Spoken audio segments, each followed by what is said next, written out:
Well, hello, everyone. Welcome to the Coffee Unfiltered podcast with Good Times Coffee Company. That's Ted and Pat to you. No, I'm just kidding. I guess you don't need to know our names. You could just know Good Times Coffee Company. But I'll tell you what, it makes it a lot more fun for Pat and me to get to know each and every one of you out there. Anyways, some of you must love the new Honduras bean, the Dancing Toucan, because currently sold out. We'll get it back in stock next week. We weren't anticipating such a craze. Man, it is a good bean, though. Pat and I did a lot of deliberation on whether or not we would go down that route with Honduras. Turned out a lot of good feedback has been received. We're happy about it. We personally loved it. Dang phone going off. Don't worry, we silence our phones in the podcast. So Pat and I are still new at this, episode 3. We had a lot of fun doing it, talking about grind types and brew types. I have an article up on the podcast section of our website on different grinding and brewing methods, links to different products you can buy to help you do this at home. That's how me and Pat do it. We are big at-home coffee ritual drinkers. And every single time we get to be a part of that process of brewing in the morning, well, me personally, it is a little ritual. It's a little taking time, paying attention to what's going on right in front of me, and just being there to fully enjoy it. Okay, I'm talking too much. Have fun with me and Pat through this episode, episode 3, grinding and brewing types. That's a terrible title. I'll have to retitle this thing. See ya.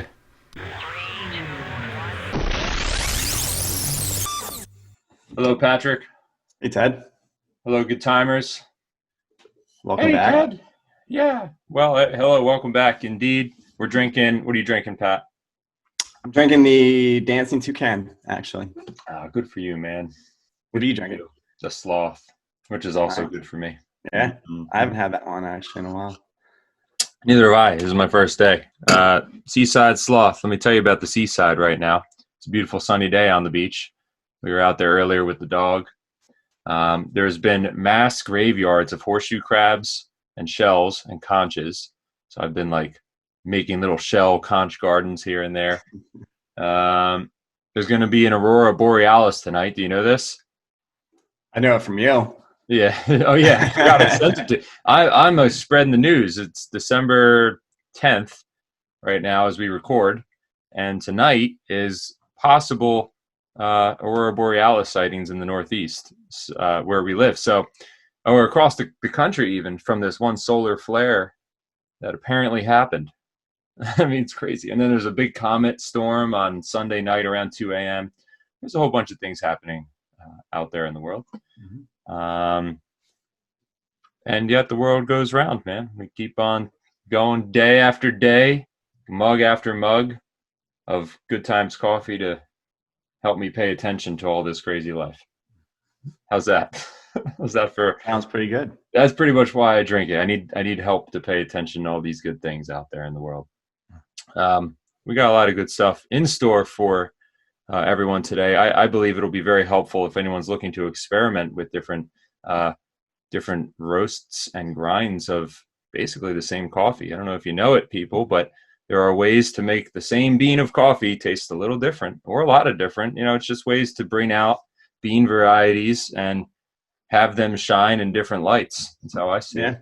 I mean, we'll start with grinds because that's the easiest. And what actually, I mean, this is something we know, but even just doing some minor research, it's the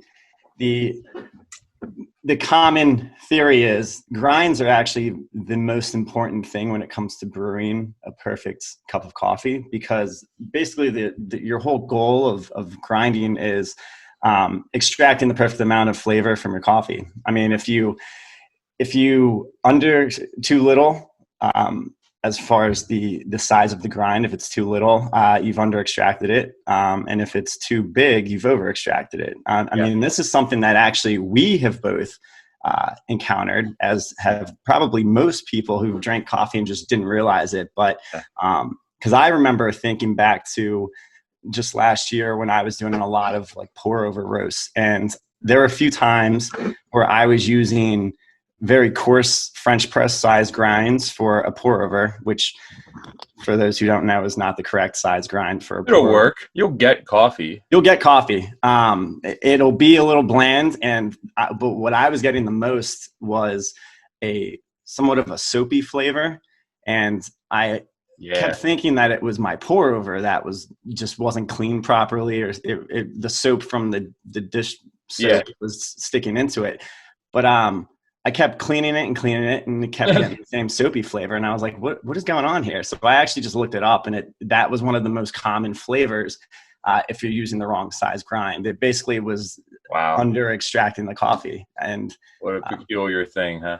Yeah. You know, you and I share the same like stainless steel honeycomb cone, essentially. And it is so finely meshed that I too have wondered if I'm cleaning this thing thoroughly enough, because I have experienced that. And you're like, damn, did I wash the soap off? Like, I know what you mean, dude. That's what I kept thinking. Yeah. So, so I mean, basically it can it's finding the right grind can make a world of difference, or finding the right grind actually for how you're brewing can make a world of difference. It can be basically the deciding factor of whether or not you make a good cup of coffee or a bad cup of coffee. It's just that simple. Furthermore, the bean itself, as I've mentioned, it really, maybe you know why, there are certain better ways in which to grind a bean that it'll taste better with its brewing method. So, and this is probably highly preferential, because I could tell you with our own beans here, out of them all, Black Dog surprises me the most when I put it in an espresso machine, which means I've ground it very finely in an espresso grind.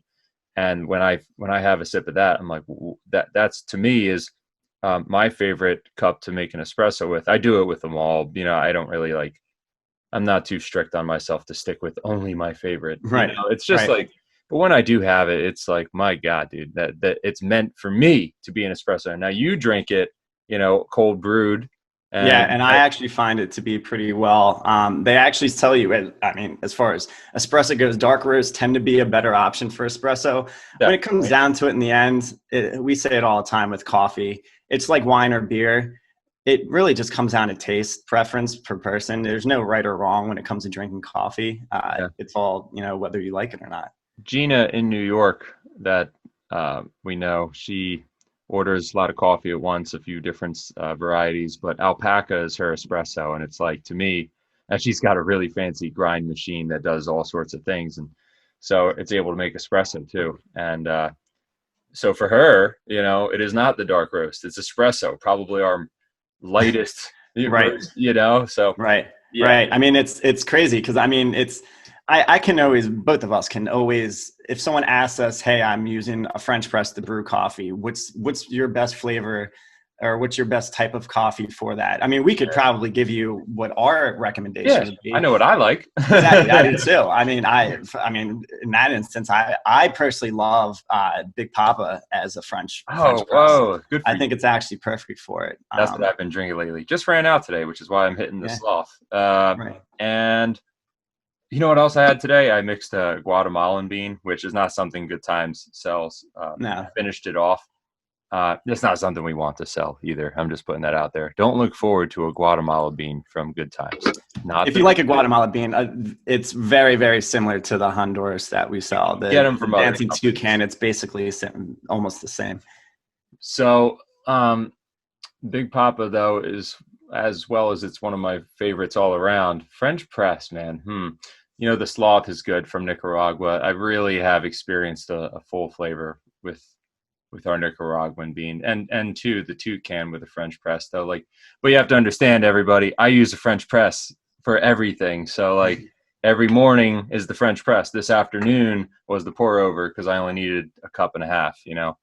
So I'm gonna say French press. That just happens to be my favorite brewing method, and I guess we'll go into that later. Let's talk more we'll about get into brewing methods too. Types of grinds for everybody. So we've started with the small, it seems, the espresso.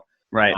Tell me though, Turkish is different, right? I don't. Turkish is extra fine, and like I really didn't know much about Turkish coffee until I dug deep. Actually, once we got our commercial grinder, There's a setting for Turkish grind, and I've always heard of it, but it's apparently a very, very fine. It's more fine than your espresso grind. Do you remember that we discovered that together? I was very simply, everybody, Pat and I living together, sharing the espresso machine, wondering why nothing's popping out the other end of the espresso. The espresso machine is dripping, which is supposed to be shooting, hot liquid through the pod that holds all the ground coffee in it, and it's like dripping. It's basically turning it into mud on the inside that they couldn't filter through.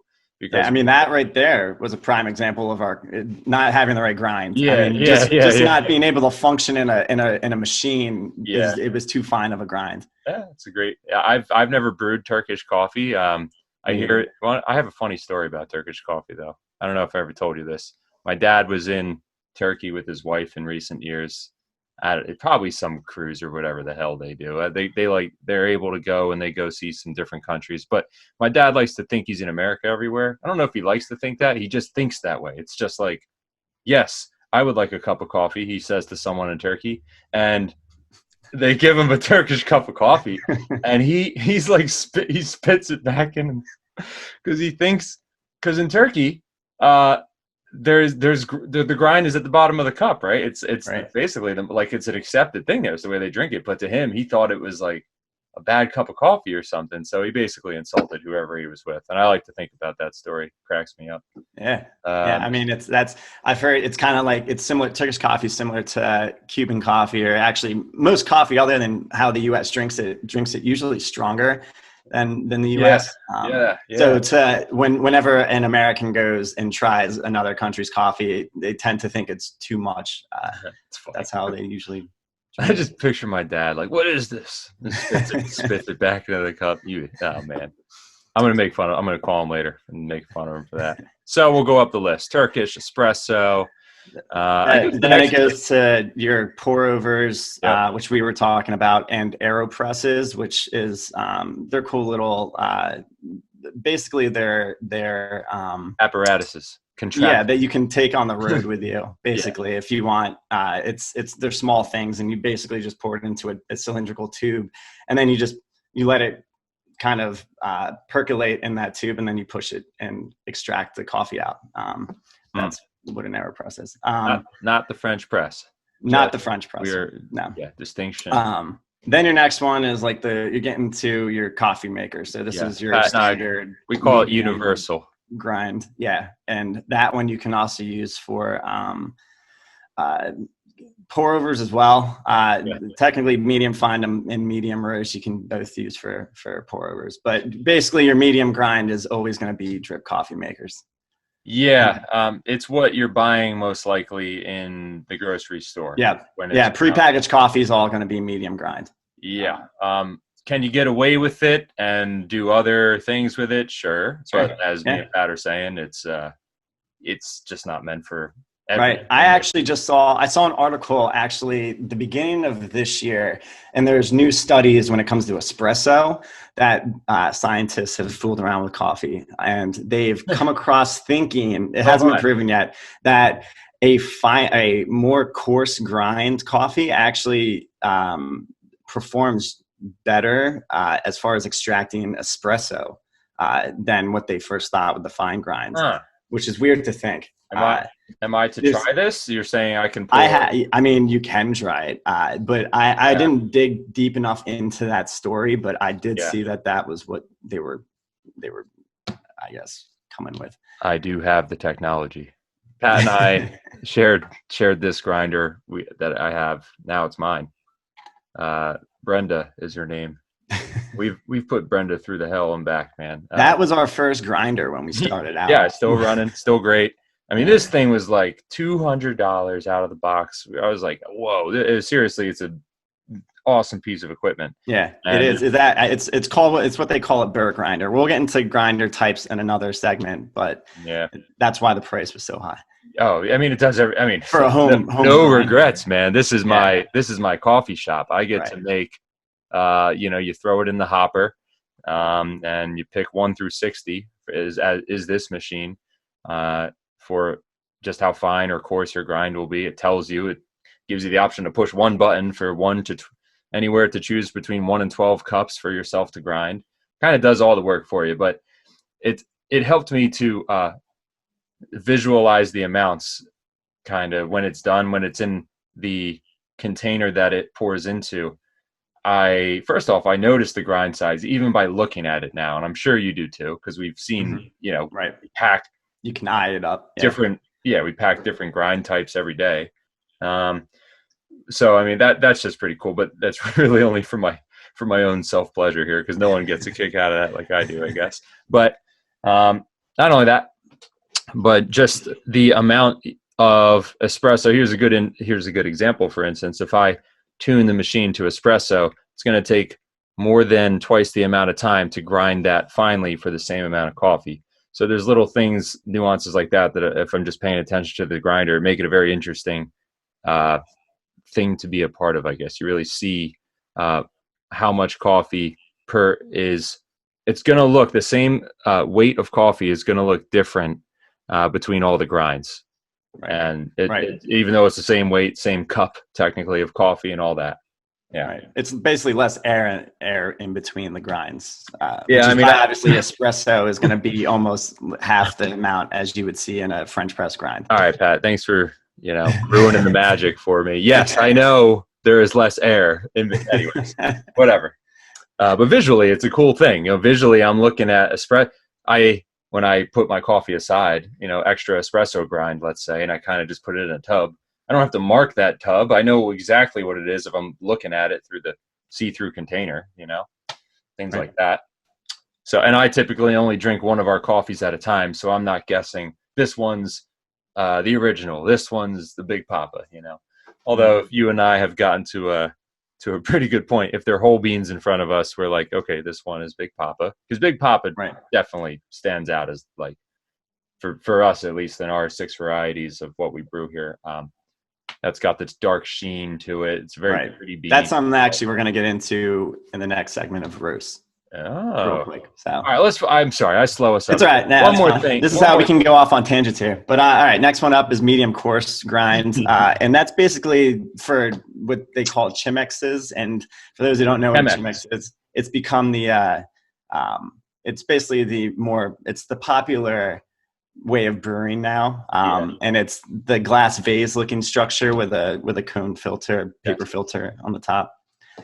Does it? If you're asking yourself, does this Chemex make a good, cup of coffee? Is that why all the hipsters are drinking from it? Well, yeah, actually, it's pretty delicious. It does. However, it does. If you're lazy like moi and you don't want to have to ever worry about running out of filters, then you're never going to be interested in it. I don't want anything that has replaceable filters or anything, because you know what I mean. Right. To coffee connoisseurs, most of them would tell you that is the preferred way of brewing. Once again, teach their own. That's really what it comes down to. Each their own. From there, you get up to coarse grind, which is for French press, percolators, stuff like that. Coffee cupping, which for those, we won't get deep into that, because no one needs to really know what coffee cupping is unless you're in the industry or trying to. Can we tell? Let's say a minute of what it is. Go do it. So basically, coffee cupping. Do it. Yeah. Sure. Coffee cupping, in a very short way, is how most people would taste coffee. And basically, what you do is technical term taste, right? What's that? We're talking technical term taste. We're talking about someone picking the notes and the body and the flavor and all that. Yeah. It's how you would taste wine and all that. But basically how you do it is you mix the coarse coffee grinds with water, as you would like a hot chocolate. Mix it in. Mm-hmm. You let it sit for like 4 minutes or something like that. And you'll see the grinds float to the top, which they call the crust. And then you take a spoon and you break the crust by lightly, I guess, puncturing that crust with your spoon, and letting that the coffee that isn't the grinds get into the spoon, and then you slurp it. And that's basically what coffee cupping is. It's the way, it's the method you would use to taste coffee. I mean, there's a whole lot of this when you're doing it. You go. Yes, slurping is what they recommend you do. It, as you would for, like I said, trying wine. They recommend that too. It's a way to experience more of the full flavors. Right. It brings air into your mouth, which gives you flavors. And also, if your coffee's too hot, which Pat drinks scalding hot all the time, we have this difference of opinion. Right. That's okay. Right. You technically taste less of the flavors. It takes me about an hour, sometimes 2 hours to drink this cup of coffee. And that is how I get to experience a little bit more nuances of the flavor as time goes on, temperature drops in the mug. And I can really get down with, and I guess a lot of people know what I'm talking about. If you like cold brews and everything, they do taste different, right? Than the same bean as if it were piping hot right out of a machine. Mm-hmm. Yeah. And then really the last one you can use, which I do, I just use the French press grind for this, but apparently you can get even bigger with your grind. So this is the last one, is extra coarse, which is for cold brew coffee, and also what they call cowboy coffee. And I don't know if you know what this is. Never heard I just Never heard. looked this up last night. And actually most people can do this. Research. It seems like a method that I would actually want to try. And basically what you do, I mean, the name says it all. It's how cowboys used to brew their coffee and how a lot of Midwesterners brew their coffee still. Can of beans over a fire? It's kind of. What you do is you take a kettle, boil the water, put in your scoops of coffee. There's a ratio you can look up. Let the coffee boil for a couple minutes in that kettle, and when it's done, you take it off of the fire or however you're heating it up, and you pour I think they say like a cup or a cup and a half of cold water into the kettle. And what that does is it pushes the coffee grinds to the bottom of that kettle.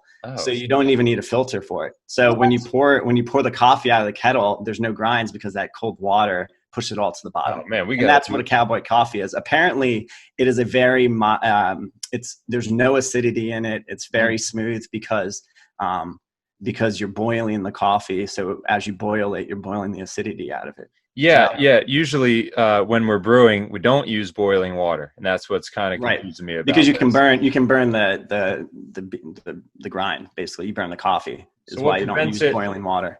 Why? What's different? I don't get it. I don't either. I didn't look much into it other than I saw a couple of videos of guys doing it, and they all did it the same way. So it's something I guess pretty rugged. I like that. It is super rugged. We're gonna have to do that next time we camp. Do you remember cooking the 6 cans of beans last time we camped? Yes, I do.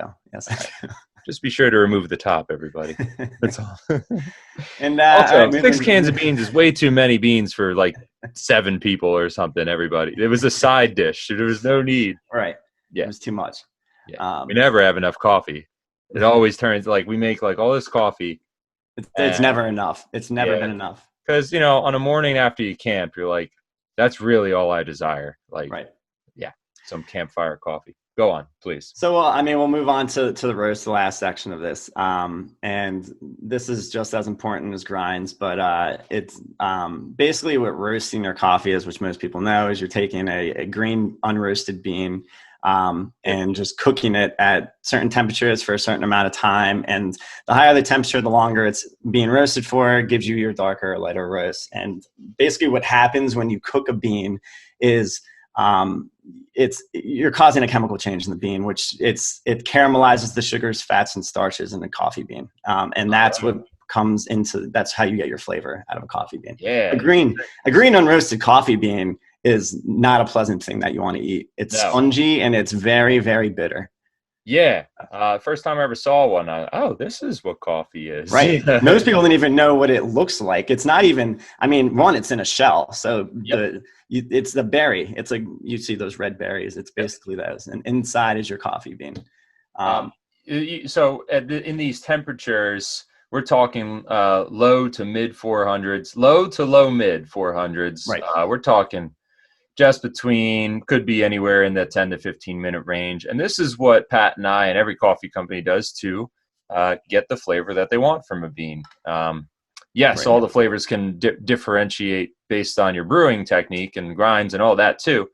But yeah, what you do start with is very important. And it is a matter of science these days. And technology. There's the roaster that we roast with is basically one giant computer, and but what Pat and I have been known to do with our extra green beans is go out back and put them on a pan and grill them, essentially. Right. But, I mean, it really was. I didn't even know you could do that. This is not what we're selling, by the way. This is what we do. No, it was whenever we get samples from our supplier, they always send us roasted beans, but they also send us green beans. And we had an influx of these green beans, and we're like, what do we do with this? We didn't have a roaster at our house, so we just looked it up, and apparently you can grill beans on a sheet pan on your grill, and it actually works. Yep. So you don't want to grill. You do not want to roast inside of your house, because roasting coffee produces a ton of smoke, and it also produces gases that you don't want to breathe in. So we don't recommend inside. Not that we don't recommend, just don't do it. Just don't do it. Don't do it. If you ever have the opportunity, don't do it. And so and I bring that up because it is such a fancy world we live in, of course, the way we do roast coffee. Now, we love it. We get a consistent product. We know the temperature. We know the time exactly for each roast. And it's, that's great for having a product that we like to sell as always tasting like it did before. But I just like to kind of think about and admit to myself, this is not rocket science. Like, coffee's been around a long time, and it is just the process of cooking a bean, essentially. Right. And grinding it up. It can be campfire, you know what I mean? Right. Roasting coffee is not the hardest thing to do, although you can easily mess up your coffee by not knowing what you're doing roasting. It does take a lot of skill to be a coffee roaster. I think it's more like baking than cooking. Does that make sense? Yes. Yeah, that's exactly it. There's more of a science to it, yet it's still a doable thing. My mom used to say, cooks can't bake and bakers can't cook. I agree with that completely. She was a great cook. That's all I can say. Pat, you do well, actually, but you've been practicing your baking. I used to be a terrible baker. I'm more of a cook. And to this day, I'm more of a cook. Now, hey, man, you've been busting out birthday cakes all year. So kudos to you. I guess I'm switching over. Yeah. Well, don't switch over entirely. We like I won't. I'm not going to start. Yeah. We'll get briefly into just there's 4 main roasts that you can do, and it starts from light and it goes all the way to dark. Obviously, what people know, but there are some in betweens. And the lighter the roast, the more acidic the bean is. The darker the roast, the more bitter the bean is. So when you get these medium to medium dark roasts, like most of ours are, it's a balance. So you don't really get that much acidity and bitterness, which is why in our coffee, the Big Papa is the more bitter bean, because it's a darker roast, but also it's just a different region too. It's bitter, like really dark chocolate bitter. Yes. When we say bitter, we don't mean it's like a Sour Patch Kid. Well, I guess we should distinguish that. If you've seen the tasting note definitions and tables, that's what Pat and I that's what we're doing. I mean, right. We didn't just make those up. Those are actually bitter and acidic, on top of 50 other things and probably more. There's so many descriptors for what a coffee is. So bitter does not scare me away because I know it as, and there are of course degrees of bitterness, but as you're just saying, Pat, we do have this spectrum that kind of keeps our coffee in some sort of solid group. If they did have anything at all in common with each other, there are low acidities amongst them, and I still enjoy an acidic cup of coffee, actually. Sure. But I do too. But that being said, we don't roast too dark either, like certain companies. Right. We won't. Most people know who that is. Our dark roasts tend to be on the more medium to dark roast side. That's just what our preference was. We didn't want to have the extremely bitter black bean. Once again, this is all preference, but the longer you cook, it's like food. The longer you cook it to where it's burning, there's no flavor left in it. Some people like that flavor in coffee. They like that charred burntness. And I'm not bashing that, but it just isn't what I know you or I really enjoy. So yeah, I like coffee taste, actually. Yeah. So I mean, and you were talking about sheen and oil. And And as you roast your coffee longer, what happens is the oils come out of the bean. So like Ted was saying, our Big Papa, when you open a bag of that whole bean, you can see the sheen on that bean. It's a dark roast. So yeah. Oh, you know what I should mention real quick? I don't know if anyone's actually going to go outside and grill their beans. I mean, if you do it, good for you. Like, FaceTime me. I'll help you through the process.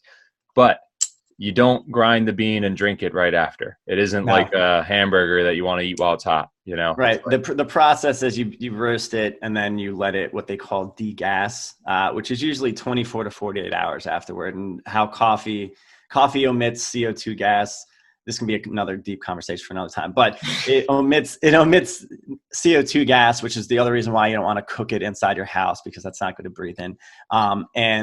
It basically, the CO2 it just releases CO2, which is why you have to let it sit. We are quickly becoming scientists. Yeah, it really is. It's all science. Shoot.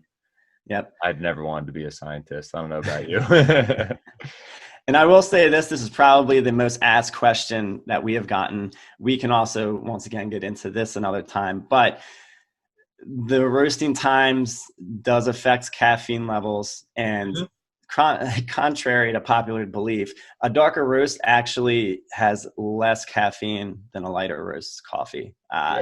Once again, a darker roast has less caffeine than a lighter roast. It's very minimal though. But if you really wanted to it's like a few milligrams of caffeine.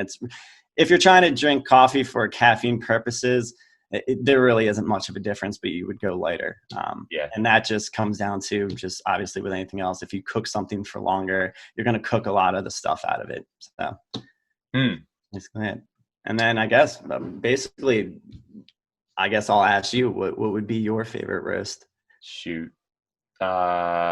You can't, man. Why would you ask? It's a tough question. You know, I thought about this myself, and I had no preparation for this. I'll give you my answer. I know I blindsided you with that question. Mine changes, and I know that's a very that's your answer. Wishy-washy answer. It depends. For me, it goes back to kind of how we brewing methods. Like for a French press, I much prefer a darker roast coffee in a French press than I do as a drip. I think for me, a drip is, I prefer your coffee makers with a medium to lighter roast coffee for me. Man, maybe it's because we lived together for so long, but that's probably how I would say too. Right. I can't, it's like my children. I can't choose between my children with a dark roast or a light roast. We just have different relationships. I don't rank them. But specifically now, like I already said, I figured out just like last month that the Black Dog was my espresso of choice. Dark roast for French press, probably because of the flavor is greater in a French press than is a Mr. Coffee. I don't know if we mentioned that, but these brewing methods, they will have different pungency. Does that make sense? They'll just have it makes sense. And we can get into brewing methods another time, because there is a whole nother topic. That's a long conversation. We could get into that. But maybe it's because, as you said, when you cook, when we roast the beans for longer, more of the flavor is lost, really, even if it's subtle. But when you do a French press and it extracts those flavors back out, that's probably why I enjoy the French press with a dark roast. And certainly Mr. Coffee. I love, and I really love our original brew. I tell people it's the coffee drinker's coffee. I don't know why. It's just that to me, it resembles the perfect, like, nutty, just coffee. You know, you said the original brew? Yeah. I agree. I think it's a well balanced coffee. It's full. I think it's full of flavor, and for being a medium roast, and it's not. I mean, as most of our coffees are, they're smooth, but there's no bitterness to it. For people who, like you said, who are not avid coffee drinkers, I would definitely recommend that one. I really would. Yeah, but for me, for not avid coffee drinkers, I usually say that or Peru. Right. But yeah, hey man, we say it all along. Such a cop out, but it's true. You got to find your own, which is why we're doing sampler packs.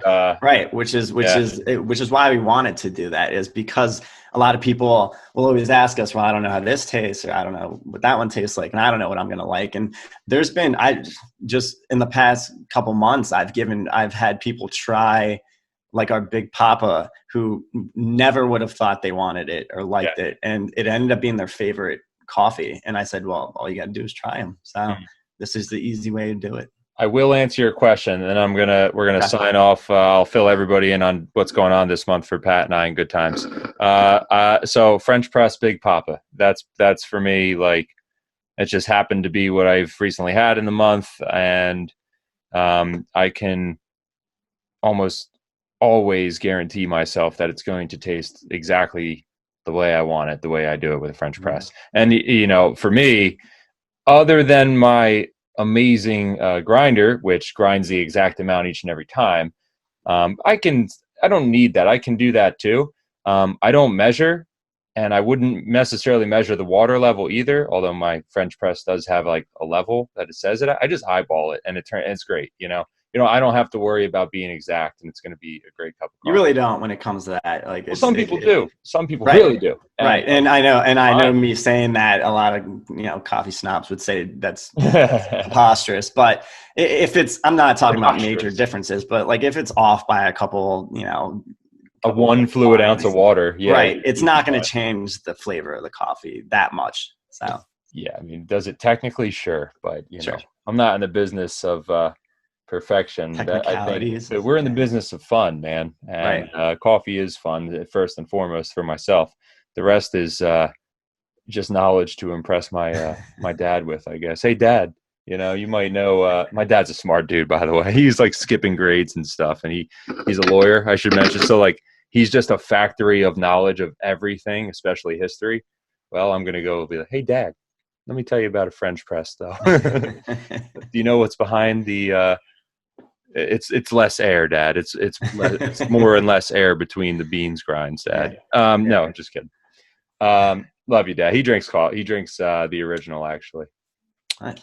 I wonder if he knows I'm doing a podcast, though. I should tell him. Anyways, here's what's going on in December. My dad's birthday, 2 days from now. My dad, he's just on my mind. I got to give him a call. I know I have to. Maybe that's why his birthday is on the 12th. Shane, or another customer of ours, his birthday is on the 13th. And my dad's birthday helps to remind me of Shane's birthday. So I'll reach out to him too. And what are we doing in December? Well, Pat and I decided to give a very large portion of our sales to a cause that is near and dear to the hearts of everybody who drinks coffee and everybody who breathes air. We are dealing with the Worldwide Fund for Nature, which goes into Amazonian rainforests and is directly involved with stopping deforestation of these places, these beautiful places that have a lot to do with not just coffee, but really the world. And so Pat and I just feel a special connection to that. It is the season of giving, everyone tells me, but that's not why we're doing it. It's just like, you know what, this is our way to involve all of our customers too in feeling like what we do matters in our efforts here to just be aware of what's going on in the world. We want to make it a little bit better place than how we started. That, if nothing else, is the goal of Good Times. On the scale of minute to minute, I hope your day gets a little brighter when you take a sip of coffee. And on the scale of being with us, hopefully the rest of our lives, the rest of Good Times' lives, like knowing that we are out here to also try and take care of the world too, and in whatever way we can pay back. So that's one thing. I'd say that's the biggest. The other big news on our part, as we just mentioned, doing sampler sizes of 6-ounce bags of coffee. You could order either 4 or 6 of these 6-ounce bags. They are perfect for gifts or for yourself. If you, like Pat said, you don't know what your coffee of choice is yet, but you'd like to know. Well, get a sampler pack. It's quite that simple. Yeah. And pick up a t-shirt for your mother, because who doesn't love our t-shirts? I mean, I personally am very excited. Anyway, so that's enough to deal with. So that's our month of December. I believe we'll be able to fit another podcast in before December's out. Yeah. Definitely. Pat, Pat's the man packing most of these packages. So thank you, Pat, for the holiday cheer you're spreading. And it would be cool if you could indeed like drop them down chimneys, but we'll do that next year. Yeah, we'll work on that. Thank you everybody for being a part of it this month, because I do. A lot of people have reached out and they're just excited to be a part of that with us. So we feel like we're as we are with them as well. Yeah, we're a part of it with you. So Pat, love you, dude. Love you too, man. Take care. Bye, everybody. See you around. Yeah.